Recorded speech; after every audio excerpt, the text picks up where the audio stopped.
The rope swayed gently in the dry desert wind long before anyone asked whether justice truly belonged there.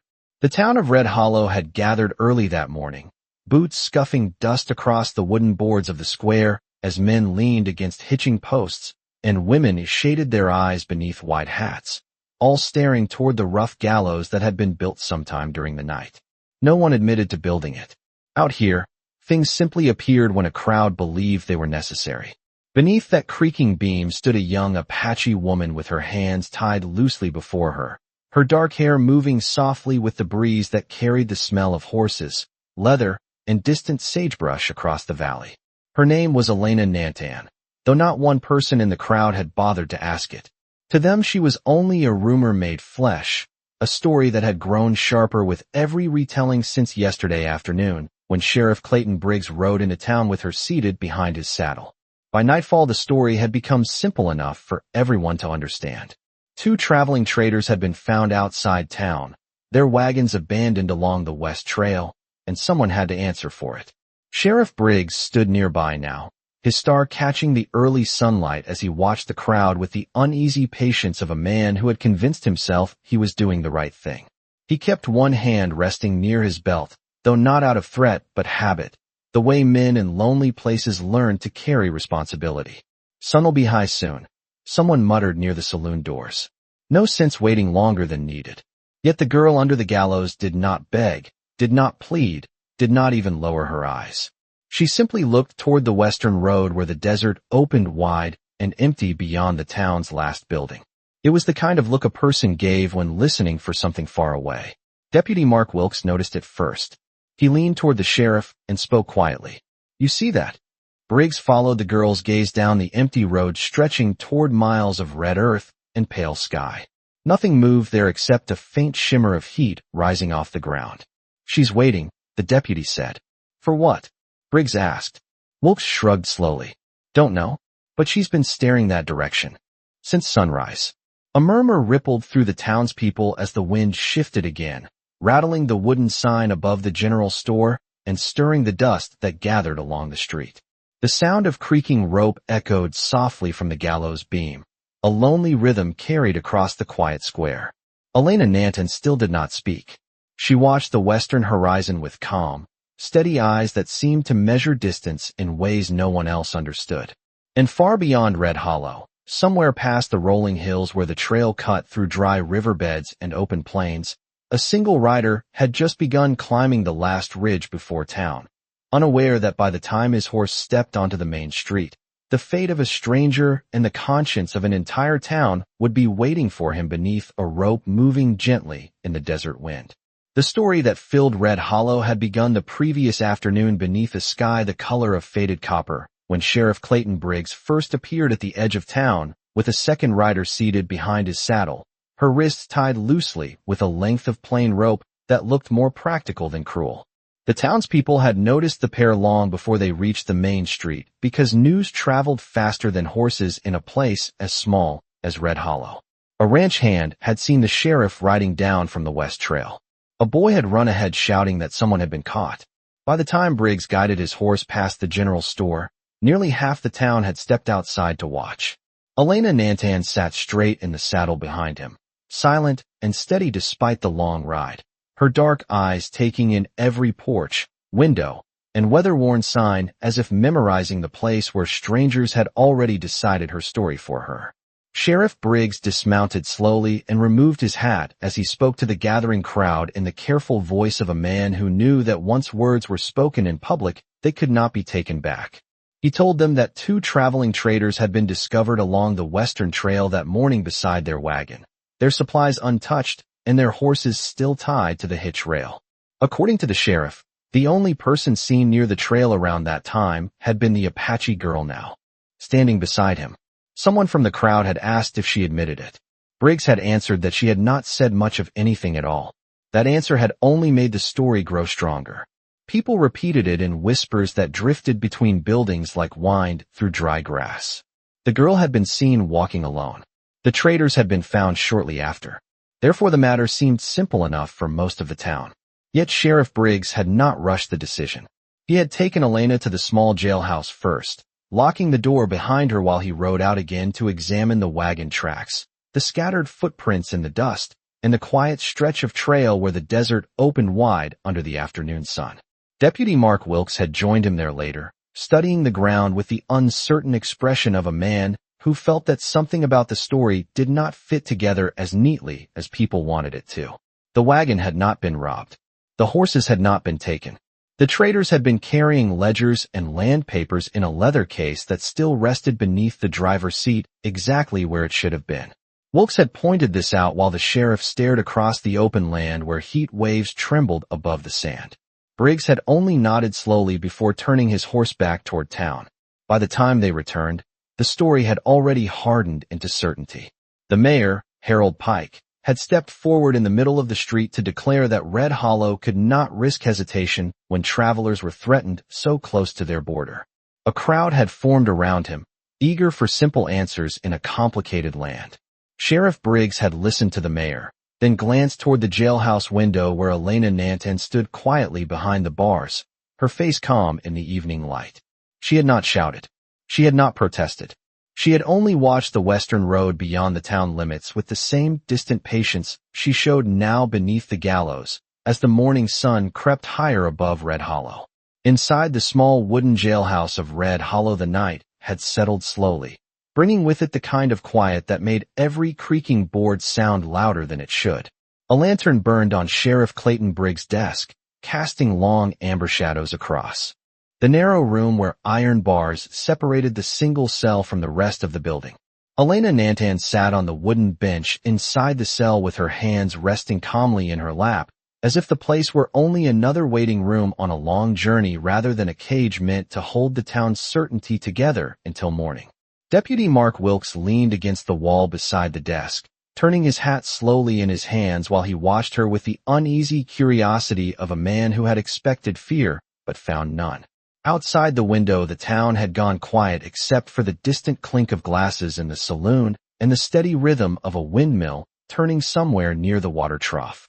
Sheriff Briggs studied a small stack of papers taken from the trader's wagon earlier that afternoon, ledgers filled with careful handwriting and numbers that meant little to anyone except the men who had kept them. After a moment, he set the papers aside and looked toward the cell. The girl had not spoken since arriving. Not even when the mayor declared in front of half the town that sunrise would bring judgment. Briggs cleared his throat softly and stepped closer to the bars. He had seen many prisoners in this room during his years wearing the star, men who shouted or begged or tried to argue their way free, but this silence felt heavier than any of that. "Why do you keep watching the western road?" he asked finally, his voice low enough that it would not carry outside. Elena lifted her eyes toward him slowly. "Because that is where the truth will come from," she answered in calm, careful English that carried only the faintest trace of another language beneath it. Wilkes shifted slightly at the sound of her voice, surprised by how steady it sounded. Briggs rested one hand against the bars and studied her face for a long moment, as if searching for some hidden signal that might tell him whether the town had chosen the right story or simply the easiest one. "The traders were found near the West Trail," he said after a pause. "You were walking there yesterday afternoon." Elena nodded once. "I was walking home." "From where?" Briggs asked. "From the hills beyond the dry riverbed," she replied. "My people gather medicine there when the summer heat begins to fade." Wilkes frowned slightly. "The trader's wagon was stopped near that same place."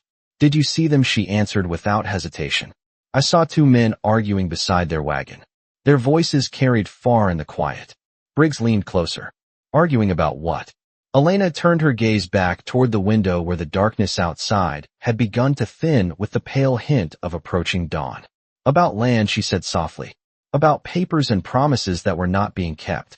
Wilkes and Briggs exchanged a glance that lasted only a second, but carried the weight of doubt neither of them had spoken aloud all evening.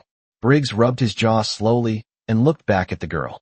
"If you heard that argument," he said, "then you must know what happened after." Elena met his eyes with the same calm patience she had shown since the moment he brought her into town. "I know only that men who argue about land often forget to look behind them," she said quietly. Then she turned her head once more toward the western road beyond Red Hollow, as the first faint color of sunrise began touching the edge of the desert horizon. Morning light spread slowly across Red Hollow as the first rays of sun touched the weathered rooftops and the dusty street that cut through the center of town like a pale scar in the desert. The crowd had grown larger since dawn, drawn by curiosity and the restless pull of a story that seemed too simple to question. Men leaned against hitching rails while women whispered beneath their hats, and children stood on wooden crates near the boardwalk just to see over the shoulders of the adults gathered in the square. Sheriff Clayton Briggs stood near the gallows with his arms folded across his chest, watching the townspeople with the tired patience of a man who understood that once a crowd believed something strongly enough, reason often arrived too late to matter. Elena Nantan remained where they had placed her beneath the beam, the rope above her head swaying slightly whenever the desert wind drifted through the open space between buildings. Yet even now her eyes were not on the townspeople or the sheriff or the mayor who had been speaking loudly near the steps of the general store. She continued to watch the western road, the same empty stretch of trail that disappeared into the red hills more than a mile outside town. Mayor Harold Pike paced slowly across the wooden porch as he spoke, repeating the same confident explanation he had offered the night before, reminding everyone that travelers must be protected and that Red Hollow could not afford hesitation when danger appeared so close to their doorstep. His voice carried easily across the square, practiced and certain, the kind of voice that made complicated things sound easy. Several men nodded in agreement while others shifted uneasily, glancing toward Sheriff Briggs as if hoping the lawman might say something different. Briggs said nothing. He only looked down the western road again, remembering the quiet unease that had settled in his chest after the conversation in the jailhouse before dawn. Deputy Mark Wilkes stood beside him, his hands resting loosely on his belt as he followed the same empty horizon with his eyes. For a long moment, nothing moved there except the shimmering heat already beginning to rise from the desert floor. Then Wilkes squinted slightly. "Sheriff," he said under his breath. Briggs did not answer at first. He had already seen it. Far beyond the last fence post outside town, a faint cloud of dust had appeared where the trail curved between two low ridges.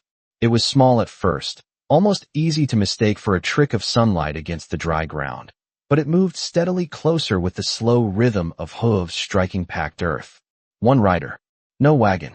No second horse trailing behind. Just a lone figure approaching Red Hollow from the west as the sun climbed higher above the valley. A murmur began to ripple through the crowd as more people noticed the distant movement. Conversations quieted.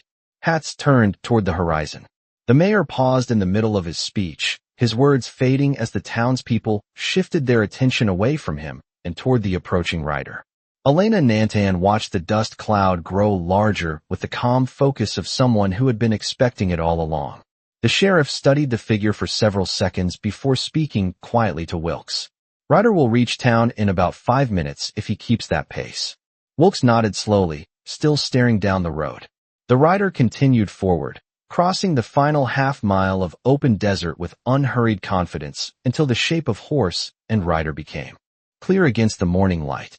The horse was a tall bay with a dark mane moving gently in the wind, and the man in the saddle sat straight and relaxed as if he had ridden that trail 100 times before. When he reached the first fence line at the edge of Red Hollow, he slowed the horse to a walk, studying the crowd gathered around the gallows with the quiet attention of a man who understood immediately that something unusual was happening in this town. No one recognized him. Not the sheriff. Not the mayor. Not a single rancher leaning against the rail outside the saloon. Yet as the rider guided his horse toward the center of town, Elena Nantan lowered her gaze from the horizon for the first time that morning and allowed the faintest trace of relief to pass across her face. The rider brought his horse to a slow stop near the center of Red Hollow where the dusty street opened wide around the gallows. And for a moment the entire town seemed to hold its breath as boots shifted and murmurs faded into silence. He sat tall in the saddle, a man somewhere in his early 30s with sun-worn features and calm gray eyes that moved carefully from face to face, measuring the crowd the way experienced travelers measure weather before deciding which road to take. His coat carried the pale dust of many miles, and his saddlebags hung low with the quiet weight of a long journey. But nothing about him looked hurried or uncertain. Sheriff Clayton Briggs stepped forward from beside the gallows, one hand resting lightly on his belt, while Deputy Mark Wilkes remained a few paces behind him, watching with narrowed eyes. The stranger tipped his hat politely before guiding the horse another few feet closer to the center of the square. "Morning to you folks," he said in a steady voice that carried easily across the wooden storefronts and hitching rails. "Did not mean to ride into a gathering uninvited, but it looks like I arrived at quite a moment." No one answered right away. The crowd had expected shouting or pleading or some kind of dramatic interruption, but the man spoke as if he had simply wandered into a church service that had already begun. Mayor Harold Pike stepped forward first with a tight smile that did not quite reach his eyes. "This is town business, friend," he said firmly. "Travelers usually mind their own road when matters like this are being handled." The rider studied the gallows, then the young Apache woman standing quietly beneath it, and finally the sheriff whose badge caught the sunlight in a brief flash of silver.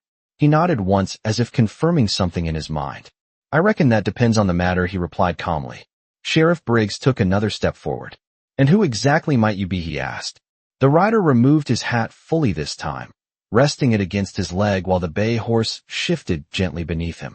"Name is Ethan Cole," he said. "Just passing through from the western hills. Heard this town had water and a place to rest a horse for an hour or two."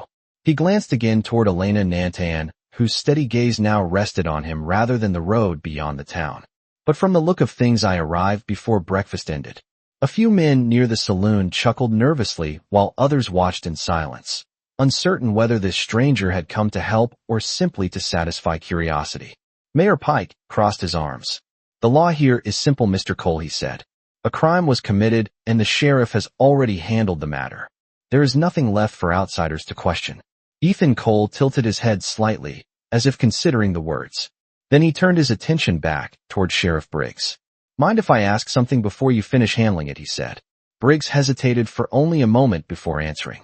"Depends on the question." Cole nodded once and spoke in the same calm voice that carried clearly across the quiet square. "Which one of you actually saw her do what you say she did?" The question drifted across the crowd like wind through dry grass. For several seconds no one spoke. Men who had been certain only minutes earlier suddenly studied the ground near their boots or glanced toward their neighbors, hoping someone else might answer first. Mayor Pike opened his mouth, but Briggs lifted one hand slightly before the mayor could speak. The sheriff looked slowly across the faces gathered in front of him. "Did anyone see the crime happen?" he asked the crowd. The silence that followed felt heavier than the gallows beam overhead. The silence that followed the sheriff question settled over Red Hollow like a slow-moving cloud, heavy and uncomfortable, the kind of silence that forces people to look inward rather than outward. Boots shifted in the dust. Someone cleared a throat near the saloon doors.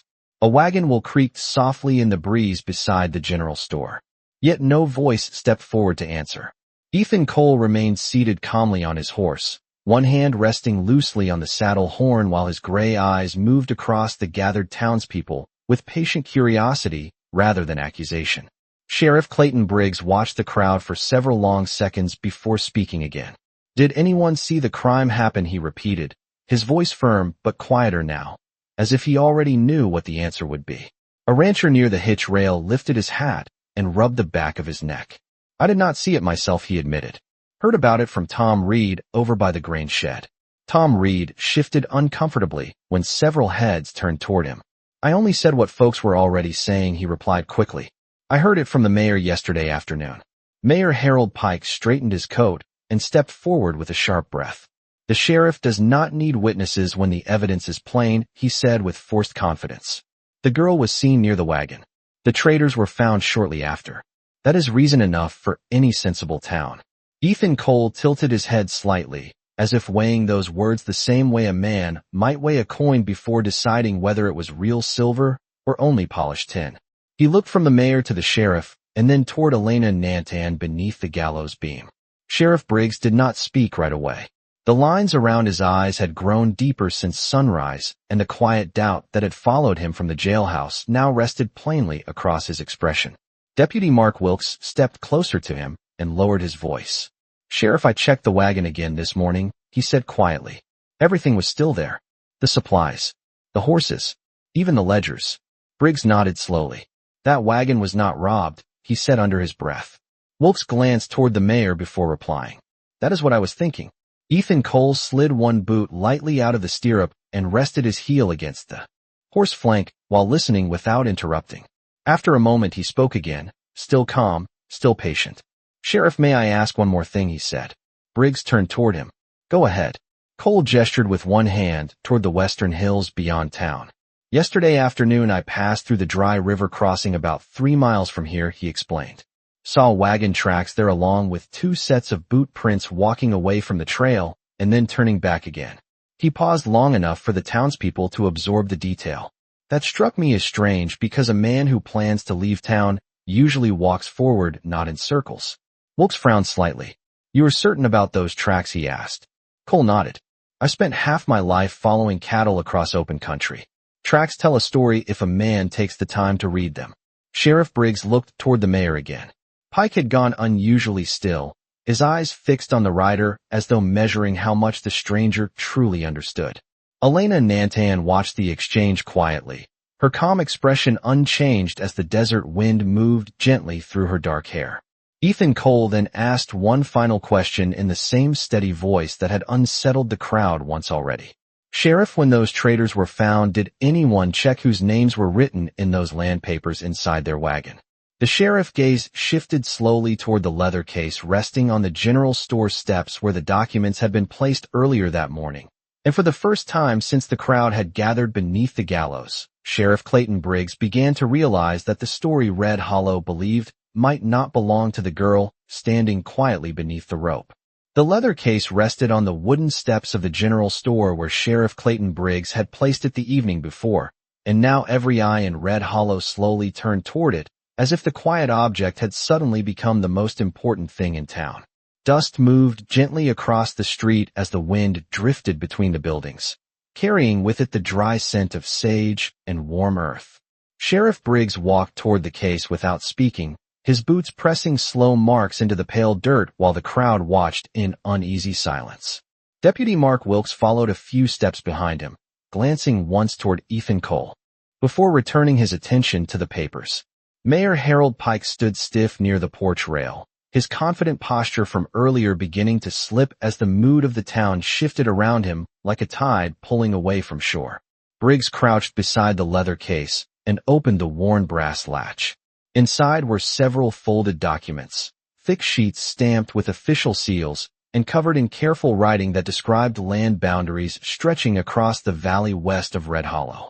The sheriff lifted the top page and read the name written across the bottom line.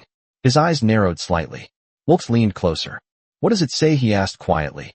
Briggs did not answer immediately. Instead, he turned the paper so the deputy could see it for himself. The name written there in dark ink belonged not to the 2 traders who had carried the documents, but to another man entirely. Wilkes looked up slowly. "That land is not theirs," he murmured. Sheriff Briggs rose to his feet and looked across the square toward Mayor Pike. The mayor had gone very still, his hands resting tightly on the rail, as if the wood itself were the only thing keeping him steady. Ethan Cole watched the exchange from his saddle without moving, his calm expression unchanged while the tension in the town grew thicker by the second. Sheriff Briggs held the paper in one hand and spoke clearly enough for the crowd to hear.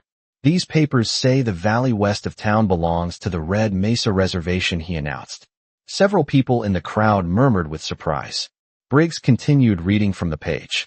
"Signed and witnessed 2 months ago by the Territorial Office in Prescott." Wilkes shook his head slowly. "Then what were those traders doing with it?" he asked. Ethan Cole answered before the sheriff could speak.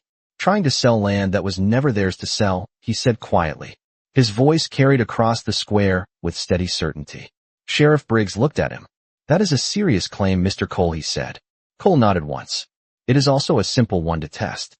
The traders argued yesterday because one of them realized those papers would not hold up if the reservation council learned about the deal." He paused for a moment before adding the final piece. "And if someone in this town helped arrange that sale, then the last thing they needed was a witness who overheard the argument." Slowly the sheriff turned his gaze toward Mayor Pike. The mayor forced a thin smile, but the confidence in his eyes had faded. "You cannot prove that," he said quickly. Sheriff Briggs did not answer right away. Instead, he looked once more at Elena Nantan, standing quietly beneath the gallows beam. The girl met his gaze calmly, as if she had been waiting for this exact moment since the sun first touched the desert horizon. Around them, the townspeople shifted uneasily as the simple story they believed only an hour earlier began to crumble piece by piece beneath the clear morning light of Red Hollow. Mayor Harold Pike forced a short laugh that sounded thin against the quiet street of Red Hollow, but no one joined him. The crowd had grown still in a way that made every small sound carry farther than usual. The creak of a saddle strap, the shifting hooves of Ethan Cole horse, the dry whisper of wind brushing along the wooden walls of the buildings. Pike stepped down from the porch rail and walked a few paces toward Sheriff Clayton Briggs, holding his chin high as though confidence alone might repair the cracks forming in the story he had told. "Those papers mean nothing without context," he said firmly. "Two traders arrive in town with land documents, and suddenly you believe a passing cowboy over your own mayor." Sheriff Briggs did not answer immediately. He studied the man in front of him with a slow, careful expression, the kind of look a lawman gives when the truth is standing somewhere nearby, but has not yet stepped fully into the light. Deputy Mark Wilkes remained beside him, one hand resting near his belt while the other held the second sheet from the leather case.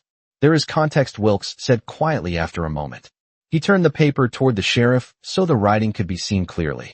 "This page lists the witnesses for the transaction that was supposed to happen today." Briggs read the names once, then again more slowly. His eyes lifted toward Pike. "One of these signatures belongs to you," he said. The words spread across the square like a ripple in still water. Several townspeople exchanged uncertain glances while others stepped back a half step as if distance alone might separate them from the unfolding truth. Pike raised both hands slightly. "I advise this town on business matters," he replied quickly. "That does not make me guilty of anything." Ethan Cole finally swung his boot down from the stirrup and stepped onto the dusty street, brushing the trail dust from his coat with a calm movement that drew every eye toward him. He spoke in the same steady voice that had unsettled the crowd earlier. "It does if the land you are selling does not belong to the people you are selling it from," he said. Pike turned sharply toward him. "You are a stranger passing through this valley," he snapped. "You do not know anything about the agreements that keep this town alive." Cole met his glare without raising his voice. "I know that men arguing beside a wagon do not usually shout about forged signatures unless they have discovered something they should not have discovered." Sheriff Briggs looked again at the paper in his hand, then toward Elena Nantan beneath the gallows beam. The rope above her moved softly in the morning wind, but no one seemed to notice it anymore. Slowly the sheriff stepped away from the gallows and faced the mayor. "Harold Pike," he said in a clear voice that carried across the square, "until this matter is sorted out, you are no longer speaking for the law in this town." Pike stared at him in disbelief. "You cannot be serious," he said. Briggs did not raise his voice. "Deputy Wilkes, please escort the mayor to the office while we review the rest of these documents." Wilkes nodded once and stepped forward. Pike looked around the square as if expecting someone to object, but the townspeople remained silent, their earlier certainty replaced by the uneasy realization that the story they had accepted so easily was now standing on uncertain ground. Behind them, Elena Nantan watched quietly as the sheriff turned back toward her, and the rope above her head swayed gently in a wind that suddenly felt far less certain than it had an hour before. The wind moved gently through Red Hollow as the crowd slowly parted near the gallows, the earlier tension draining away like water through dry sand, while Sheriff Clayton Briggs stepped toward the young Apache woman who had stood patiently beneath the beam since sunrise. For several long seconds the sheriff simply looked at her, the rope above her head swaying quietly in the breeze, as if reminding the entire town how close they had come to making a mistake they could never take back. Deputy Mark Wilkes returned from the office moments later and gave a small nod that spoke clearly enough without words. The documents were real. The signatures matched. The truth that had been hidden inside those papers had now reached the open air of the town square, where everyone could see it. Sheriff Briggs reached forward and loosened the rope binding Elena Nantan's wrists, the coarse fiber slipping free with a soft sound that seemed louder than it should have been in the morning stillness. "You are free to go," he said quietly. Elena lowered her hands and rubbed her wrists once before looking up at him with calm, steady eyes. "I was free before sunrise," she replied softly. The sheriff exhaled through his nose, understanding the meaning behind the words even if the rest of the crowd did not. Around them the townspeople stood in thoughtful silence. many of them avoiding the girl gaze as the weight of what had nearly happened settled heavily across the square. Mayor Harold Pike was no longer standing on the porch steps where he had spoken so confidently earlier. Deputy Wilkes had escorted him inside the sheriff office where the papers and the territorial seals would soon speak far louder than any explanation he might attempt. Ethan Cole remained near the center of the street beside his horse, watching the quiet exchange with the calm patience of a traveler who knew that some roads only reveal their purpose after a man has already reached the end of them. Sheriff Briggs turned toward him after a moment. "Mr. Cole," he said slowly, "seems this town owes you more than a drink and a place to rest your horse." Ethan Cole gave a small shake of his head and lifted himself back into the saddle with the easy movement of someone who had spent most of his life riding open land. "I did not come here to change your town, Sheriff," he replied. "Just asked a question nobody else had stopped to ask." The sheriff nodded thoughtfully. "Sometimes that is enough." Elena Nantan walked past the gallows and toward the edge of the square where the western road stretched wide across the desert valley. She paused beside Ethan's horse and looked up at him briefly. "You arrived exactly when the wind changed," she said. Cole rested his hand lightly on the saddle horn and met her gaze. "Truth usually travels slow," he answered, "but it gets where it needs to go eventually." She studied him for a moment longer before giving a quiet nod and turning toward the open land beyond Red Hollow. The desert sun had climbed higher now, lighting the red hills and long dry trail that led back toward the valley her people called home. Ethan watched her walk until she disappeared beyond the last fence post. Then he tipped his hat to the sheriff and turned his horse toward the eastern road. Within a few seconds, the steady rhythm of hooves carried him away from the town just as quietly as he had arrived, leaving behind a square where the rope above the gallows still moved gently in the wind, as if reminding everyone that justice in the West did not always ride with the loudest voice, but sometimes with the quiet courage of a single question asked at the right moment.